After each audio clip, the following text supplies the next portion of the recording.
Մածունով նման նրբահամ ու անչափ գեղեցիկ խմորեղեն զատիկի տոնի համար, այն էլ առանց խմորիչի կարող եք պատրաստել միայն այս բաղադրատոմսով։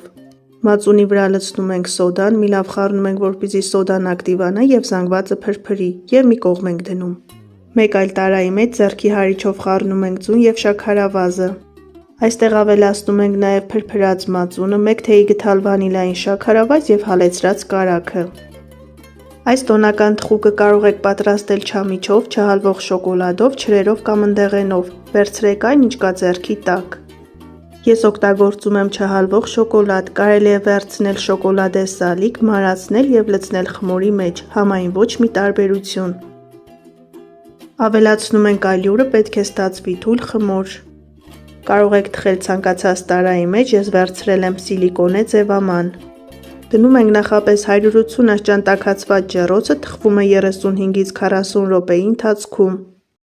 Ձևամանի մեջ մի փոքր բուսայուղ ենք տարածում, որպեսզի կեքսը տարայից չկպչի։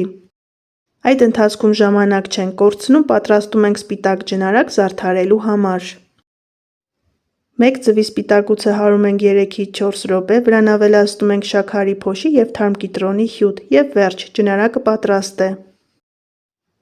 Ջնարակը տարածում ենք թխուկի վրա, վերջում ավելացնում ենք գունավոր շոկոլադե փշրանք և մատուցում ենք, շատ գեղեցիկ և համեղ է ստացվել։ Բարի ախորժակ։ Իսկ դուք մի մոռացեք հավանել տեսանյութը և բաժանորդագրվել, քանի որ իմ խոհանոցում ամեն ինչ շատ պարզ և հեշտ է։ Առայժմ։